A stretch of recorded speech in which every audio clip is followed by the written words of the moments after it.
जी हाँ प्यारे छात्रों, एक बार फिर से स्वागत है आपका एक और धमाकेदार वीडियो में। प्यारे बच्चों, देखिए कक्षा छठवीं सातवीं आठवीं का जो आपका अर्धवार्षिक मूल्यांकन प्रश्न पत्र है मेरे पास आ चुका है। ये पार्ट 3 है। इसमें आपको कक्षा 8 का संपूर्ण सॉल्यूशन बताया जाएगा। प्रश्न 1 से 22 तक आपको सभी प्रश्न बताए जाएंगे, तो इसलिए वीडियो को पूरा देखना, क्योंकि बहुत सारे आप देखोगे 24 प्रश्न बता रहे हैं, लेकिन आपका जो क्वेश्चन पेपर आएगा वो टोटल 22 प्रश्न पूछे जाएंगे उसमें, और पूर्णांक 50 अंक का रहेगा। और ये समय आपको 3 घंटे दिए जाएंगे बच्चों। तो इस वीडियो को आप ध्यान से देखना। यही क्वेश्चन पेपर आपका हाथ में लग चुका है। अब आप इसका सॉल्यूशन देखोगे, पूरा का पूरा मैं आपको सॉल्यूशन बताऊंगा, और यही का यही आपका आने वाला है। ओके, एक वीडियो को शुरुआत करने से पहले आपको बता दूं कि हमने एक व्हाट्सएप ग्रुप बनाया है। वहां पर लगभग 500 से ज़्यादा स्टूडेंट्स ज्वाइन कर चुके हैं। लिंक आपको डिस्क्रिप्शन बॉक्स में दी गई है। आप चाहें तो आप भी ज्वाइन कर सकते हैं, बिल्कुल फ्री में। कोई भी आपको कुछ पे करने की ज़रूरत नहीं है। उससे क्या होगा कि वहाँ पर आपको अपडेट जो रहेंगी व्हाट्सएप ग्रुप पर पहले ही मिल जाएंगी यूट्यूब पर आने से। तो जल्दी से जाइए व्हाट्सएप ग्रुप को ज्वाइन कर लीजिए। लिंक आपको इस वीडियो के डिस्क्रिप्शन बॉक्स में दी गई है। तो चलिए, इस तरीके का आपका इंटरफेस आएगा। अर्धवार्षिक मूल्यांकन प्रश्न पत्र ये लिखा रहेगा 2022-23 कक्षा 8 विषय हिंदी विशिष्ट यहाँ पर आपका लिखा होगा। ओके, तो सभी आप देखोगे तो जो और पेपर डाल रहे हैं सिर्फ हिंदी लिख रहे हैं, जो कि गलत है आपका, और समय 3 घंटे का दिया जाएगा। ओके, इस तरीके का आपका आएगा। विद्यार्थी के लिए निर्देश दिए जाएंगे। निम्नलिखित जानकारी अनिवार्यता भरें, यानी अनिवार्यता यानी कि ये आपको अनिवार्य है। अब आप खुद सोचिए, अगर आप ये जानकारी नहीं भरोगे और कोई यहाँ पर अपना नाम लिख देगा और आपने इतनी मेहनत की होगी, तो वह सारी मेहनत बर्बाद हो जाएगी। इसलिए दिए गए स्थान में भरें और दिए गए स्थान में उत्तर लिखें। तो ये आपका प्रश्न पत्र है, जिसी में आपको मूल्यांकन है एक तरीके का। इसी में आपको प्रश्नों के उत्तर लिखना है। तो यहाँ पर विद्यार्थी का नाम आप अपने यहाँ पर नाम डालोगे, पर पिता का नाम यहाँ पर आप अपने पिता का नाम डालोगे, जो भी आपके पिता का नाम है। और फिर आप शाला का नाम, शाला का नाम मतलब आप जिस भी स्कूल में पढ़ते हैं स्कूल का नाम यहाँ पर डालना है। और ब्लॉक का नाम अपने ब्लॉक का नाम डालोगे। जिला आप जिस भी ज़िले में रहते हैं, ओके, आप जानते हैं, तो आप जिस भी ज़िले में यहाँ पर ज़िले के निवासी है वो आप यहाँ पर लिखोगे। अनुक्रमांक यहाँ पर आप अपना अनुक्रमांक यानी कि रोल नंबर डालोगे, तो रोल नंबर आपको स्कूल से ही मिलेगा। तो चलिए अब हम देखते हैं कक्षा विषय शिक्षक द्वारा जांच कर प्राप्त अंक। तो यहाँ पर आपको हस्ताक्षर जांचकर्ता करेगा जो लेगा। प्रश्न की संख्या कुल 22 होगी। पूर्णांक आपको 50 अंक का दिया जाएगा। प्राप्तांक अगर आप ये वीडियो देख लेते हो तो 50 में से 50 लाओगे। तो चलिए वीडियो को स्टार्ट करते हैं। तो यहाँ पर आप देखोगे महत्वपूर्ण, यहाँ पर चलिए मैं थोड़ा जूम कर देता हूँ ताकि आपको दिक्कत ना हो। ओके, चलिए अब आपको सही दिख रहा होगा। महत्वपूर्ण निर्देश दिए गए हैं, ये निर्देश जरूर पढ़ लेना, क्योंकि यहीं से आप ये आपके मन आप ये सोच पाओगे कि आपको किस तरीके से क्वेश्चन को टैकल करना रहेगा, है ना। तो चलिए देखते हैं। यहाँ से आपको कार्य प्रारंभ करना है। तो ये आपको यहाँ से कार्य प्रारंभ करते हुए यहाँ पर बहुविकल्पी प्रश्न है 1 से 10 तक, यानी 10 अंक है आपके। क्या मिलेंगे? सही विकल्प मिलेंगे। ओके, सही विकल्प मिलेंगे। ये आपका पार्ट 3 है। पार्ट 1 पार्ट 2 नहीं देखा तो जाओ जल्दी चैनल पर जाकर देख लो, नहीं तो व्हाट्सएप ग्रुप को ज्वाइन कर लो, वहाँ पर मिल जाएगा। ओके, यहाँ पर चलिए पहले देखते हैं पहला प्रश्न। सोने से सुंदर पर पंक्ति में अलंकार है। तो यहाँ पर ऑप्शन ए है रूपक, है ना। ऑप्शन बी है यमक, और ऑप्शन सी है, देखिए श्लेष है, यमक है, रूपक है और उपमा है। तो ये आपको 4 ऑप्शन दिए गए हैं। तो जी हाँ छात्रों, पहले का आपको उत्तर कर देना है ऑप्शन डी, उपमा। तो यहाँ पर सोने से सुंदर पर पंक्ति में अलंकार है, तो ये उपमा अलंकार पहले का उत्तर आप कर दोगे। तो पहले प्रश्न का उत्तर क्या होगा? Option number D. अगला देखिए प्रश्न 2। मध्य प्रदेश में सांची का स्तूप में स्थित है। ऑप्शन ए है ग्वालियर, बी विदिशा, सी जबलपुर, डी इंदौर। तो मध्य प्रदेश में सांची का स्तूप विदिशा में स्थित है, तो इसका आपको ऑप्शन बी कर देना है। तो यहाँ पर हमारा अगला प्रश्न है प्रश्न 3। प्रश्न 3 है तालाब लबालब भर गया, वाक्य में विशेषण है। तो यहाँ पर ऑप्शन ए है तालाब, ऑप्शन बी है लबालब, ऑप्शन सी है गया, और ऑप्शन डी है भर। तो तालाब कैसा भर गया? लबालब। तो यहाँ पर आपका विशेषण हो जाएगा लबालब। तो ये आपका प्रश्न 3 का उत्तर आपको यहाँ पर कर देना है। चलिए तो यहाँ से आप प्रश्न 3 का उत्तर कंप्लीट करोगे। इसके बाद आप देखोगे प्रश्न 4 आप देख पा रहे होगे क्या है कि श्री गणेश होना मुहावरे का अर्थ है। तो श्री गणेश का क्या अर्थ है जो आपका मुहावरा होता है। यहाँ पर ऑप्शन है काम आधा होना, काम शुरू करना, काम न करना, काम खत्म होना। तो श्री गणेश होना मुहावरे का अर्थ है काम शुरू करना। इसका आपको सही उत्तर करना है ऑप्शन बी, काम शुरू करना। इसके बाद चलिए अगले प्रश्न की ओर बढ़ते हैं। प्रश्न क्रमांक यहाँ पर आप देखोगे 5। तो प्रश्न क्रमांक 5 है श्रमदान शब्द में प्रत्यय शब्द क्या होगा। तो बच्चों प्रत्यय शब्द आपको बताना है। जब आप इसको करोगे तो ये श्रम प्लस दान होगा। ये प्रत्यय क्या होते हैं, प्रत्यय वे शब्द होते हैं जो किसी मूल शब्द में मिलकर आपका पीछे जुड़ते हैं, ओके, और एक नए शब्द की उत्पत्ति करते हैं। तो यहाँ पर देखिए ये श्रम एक अलग मूल शब्द है और ये एक अलग शब्द है, तो ये जुड़ेंगे तो श्रमदान होगा। तो यहाँ पर दान क्या हो जाएगा, प्रत्यय। तो यहाँ पर आपको ऑप्शन बी सही कर देना है। प्रश्न 5 के बाद चलिए बढ़ते हैं प्रश्न क्रमांक 6 की ओर। तो यहाँ पर हमारा अगला प्रश्न है प्रश्न क्रमांक 6। दोहा छंद में चरण होते हैं। तो दोहा छंद में कितने चरण होते हैं वह बताना है। ऑप्शन ए है 4, ऑप्शन बी है 2, ऑप्शन सी है 8, ऑप्शन डी है 6। तो आपको कितनी चरण होती हैं, तो यहाँ पर आपको 4 कर लेना है। इसके बाद प्रश्न 6 के बाद प्रश्न 7 देखिए कि माता जी को पत्र लिखते समय अभिवादन में लिखते हैं। तो अभिवादन में क्या लिखते हैं। ऑप्शन ए है खुश रहो, ऑप्शन बी नमस्कार, ऑप्शन सी प्रणाम और ऑप्शन डी है शुभाशीष। तो माता जी को पत्र लिखते समय आपको बताना है क्या लिखते हैं। तो यहाँ पर आपको ऑप्शन सी कर लेना है, प्रणाम लिखते हैं। इसके बाद देखिए प्रश्न 8 दिया गया है। सब 1 से 22 तक सभी प्रश्नों के उत्तर मिलेंगे, इसलिए वीडियो को अपने दोस्तों के साथ शेयर कर दें और चैनल को सब्सक्राइब कर लें, क्योंकि चैनल को सब्सक्राइब करना बिल्कुल फ्री होता है। ऐसे ही आप चैनल को सब्सक्राइब कर लोगे तो क्लास 8 के हम और सब्जेक्ट की वीडियो डालेंगे तो उसकी नोटिफिकेशन आपके पास तुरंत पहुँच जाएगी और आप वीडियो आसानी से देख पाओगे, ओके। यहाँ पर प्रश्न 8 है वीर रस का स्थायी भाव है। तो ऑप्शन ए है विस्मय, ऑप्शन बी है उत्साह, ऑप्शन सी है क्रोध और ऑप्शन डी है करुण। तो वीर रस का उत्साही भाव क्या होता है, उत्साह होता है। और आपसे रस से संबंधित क्वेश्चन पूछे गए हैं तो आपको 10 ही रसों के नाम याद होना अनिवार्य है ना। तो यहाँ पर ये क्रोध किसका है, ये रौद्र का है ना। करुण का शोक होता है, ये तो आपका रसी दिया गया है ना। तो इस तरीके से आपके पूछे जाएंगे। तो यहाँ पर आपको प्रश्न 8 का ऑप्शन भी कर लेना है। अगर अभी तक आपने व्हाट्सएप ग्रुप को ज्वाइन नहीं किया है तो फटाफट से कर लें, क्योंकि 500 से ज़्यादा स्टूडेंट ग्रुप को ज्वाइन कर चुके हैं। कहीं देर ना हो जाए कि आप ज्वाइन ही ना कर पाओ। तो चलिए इसके बाद हम देखते हैं प्रश्न 8 के बाद प्रश्न 9 की ओर बढ़ते हैं। तो प्रश्न 9 आप यहाँ पर देख पाओगे संचारी भावों की संख्या है। यहाँ पर ऑप्शन ए है 33, ऑप्शन बी है 9, ऑप्शन सी है 12 और ऑप्शन डी है 16।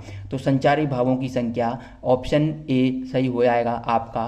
संचारी भावों की संख्या 33 है।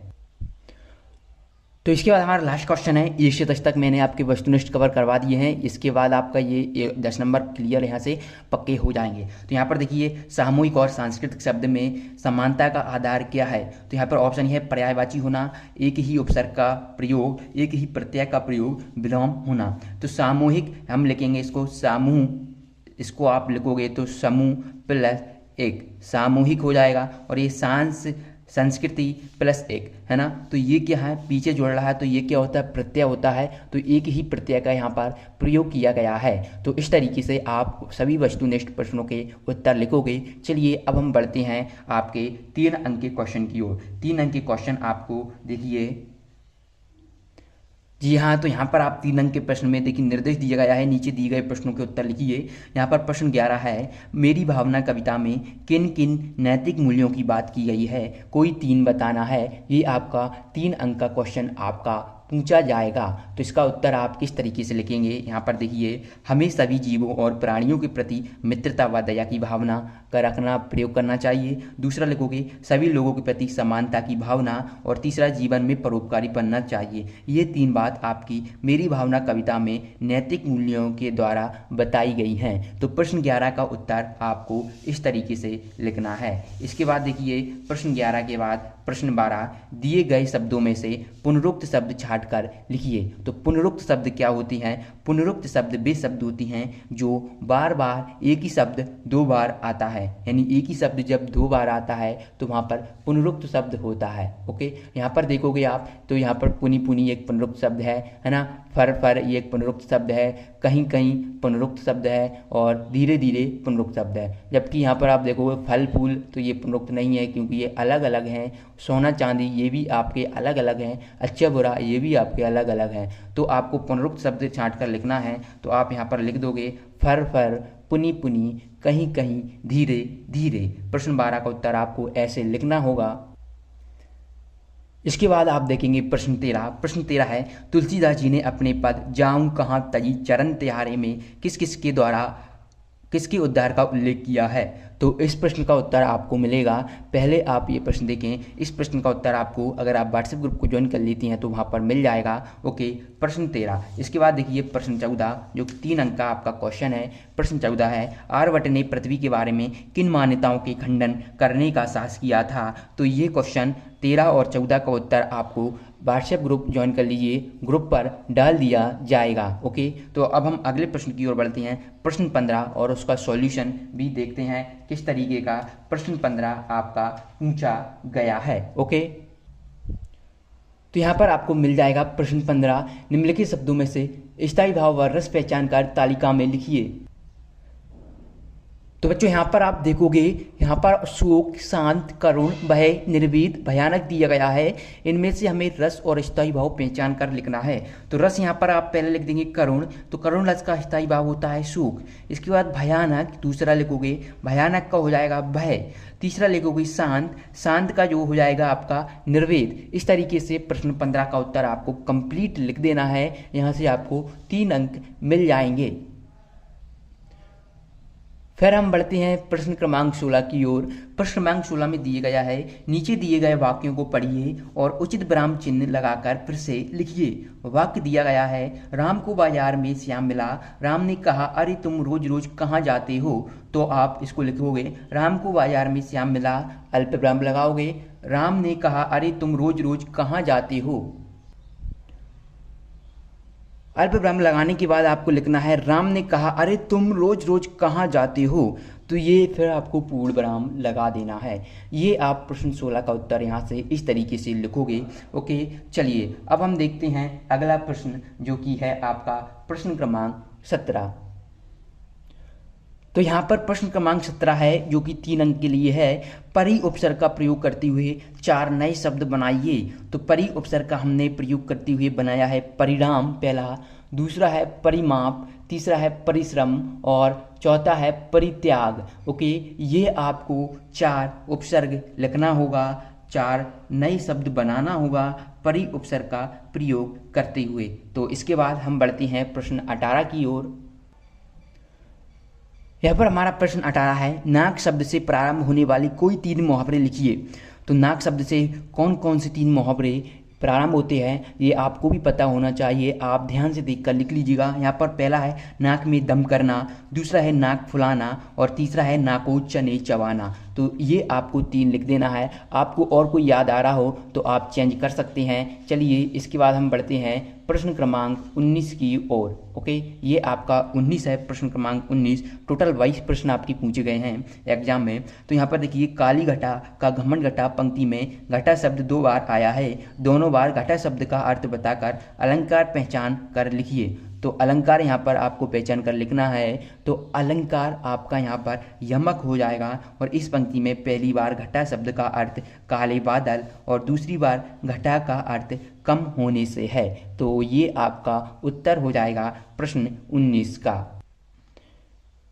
इसके बाद हम देखते हैं प्रश्न 20, सैनिक, अधर्म, मानवता। ये आपको ये शब्द प्रत्यय दिए गए हैं। इनमें से हमें पहचान कर लिखना है कि कौन सा शब्द प्रत्यय है। तो पहला है सैनिक, अधर्म, मानवता, सुमार्ग, विशेष, भारतीय, साप्ताहिक, आसमान, पठनीय, नरवदी, लकड़हारा, अज्ञान। तो हमें ये बताना है प्रत्यय कौन कौन से हैं। तो यहाँ पर आपको लिख देना मानवता, भारतीय, साप्ताहिक, पठनीय और लकड़हारा। ओके, तो ये आपके प्रत्यय हो जाएंगे। आई होप आप इन प्रश्नों के उत्तर कर पा रहे होंगे। इसके बाद है आपका 21वां प्रश्न, अपने मित्र को उसके उत्तीर्ण होने पर बधाई देने के लिए एक पत्र लिखना है। ये आपका 5 अंक का प्रश्न पूछा जाएगा। यहाँ पर आपको किस तरीके से लिखना होगा, देखिए आप यहाँ पर लिखेंगे 23 गांधीगंज कटनी, दिनांक आपको अपनी जो आज का पेपर है वह यहाँ पर डालना है। ओके, प्रिय विनय, आप विनय की जगह और कोई नाम लिख देंगे, विनय की जगह आप और कुछ भी अपने जो दोस्त है उसका नाम आपको यहाँ पर लिखेंगे। इसके बाद देखिए, मुझे ये जानकर प्रसन्नता हुई कि तुमने 7वीं परीक्षा में प्रथम श्रेणी में उत्तीर्ण होकर संस्था में प्रथम स्थान प्राप्त किया। तुम्हारी इस शानदार सफलता पर मैं तुम्हें हार्दिक बधाई देता हूं और आशा करता हूं कि आगामी परीक्षाओं में भी तुम्हें ऐसी ही सफलता मिलती रहेगी। आदरणीय पिताजी तथा माताजी को मेरा प्रणाम, छोटों को स्नेह। तुम्हारा मित्र मनीष। आप यहाँ पर अपना नाम लिख दें, है ना, जो भी आपका यहाँ पर नाम हो। वैसे तो यहाँ पर आप अपना नाम लिखेंगे जो भी आपका नाम होगा। ओके, तो यहाँ से आप प्रश्न 21 का उत्तर देखेंगे। प्रश्न 22 का उत्तर चलिए देखते हैं। यहाँ पर हमारा लास्ट प्रश्न है, रंगों का त्यौहार होली विषय पर 10 वाक्य लिखना है। तो आपको 10 वाक्य लिख लेना है। इसके लिए आप व्हाट्सएप ग्रुप को ज्वाइन कर लीजिए, वहाँ पर आपका इसका उत्तर मिल जाएगा। वीडियो पसंद आए तो वीडियो को लाइक करें, दोस्तों के साथ शेयर करें, चैनल को सब्सक्राइब नहीं किया तो कर लें। यहाँ पर ऐसी वीडियो आपको मिलती रहती हैं। मिलते हैं नेक्स्ट वीडियो में, धन्यवाद।